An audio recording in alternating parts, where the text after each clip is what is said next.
What's up, gang? Today is March the 1st, and today, oh yeah, today, I'm about to be removing my full front bumper to be removing this grill right here. Okay, I'm about to put the Hellcat grill on.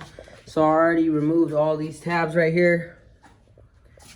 Okay, already got the jack propped up so I can go underneath the bottom so I can take out the 9 bolts or pop screws, whatever, and already unbolted the side. So let's go, guys. Okay, gang, taking off that fender bolt that's located right in the inside. This is like the most difficult bolt. I think these are my last 2 bolts. All right, I'll be back when the hood is off, or the bumper is off. Okay, gang, so I already removed the inner wheel well bolts on both sides. Now I just have to go at the bottom and remove those 8 7mm bolts. Already did that side, and then I'm going to be removing my front grill to replace that right there. Yes, the grill. Not really feeling that rectangular, look. So let's give it the Hellcat look. All right, let's go.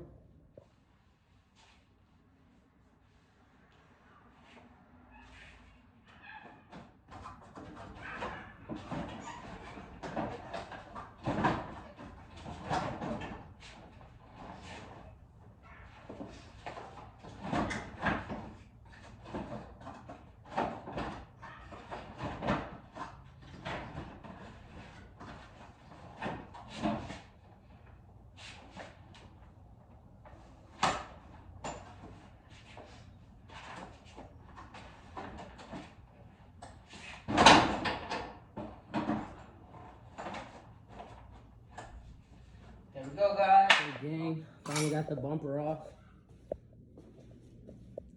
Now I'm going to disconnect the fog lights and get to work. I'm going to be mounting these up, soldering them. So, shit, I got room to put 2 more. Put 4 grill speakers in there. You can hear me coming.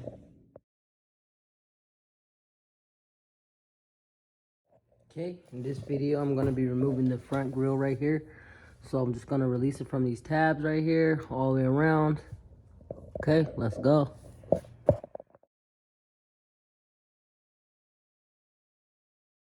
up, gang? This is the ending product. Boom, got the Hellcat grill in there. Didn't take too much work. I use Extreme mounting tape, the Scott's brand, right there. Okay, to put that in there, fit pretty good. This isn't OEM. I ordered it off of Car Parts, around about 30 bucks. Also got some new speakers. These were gone, so I'm going to mount these at the bottom of the grill. Okay, that's going to be the next video. All right, let me know if y'all like that.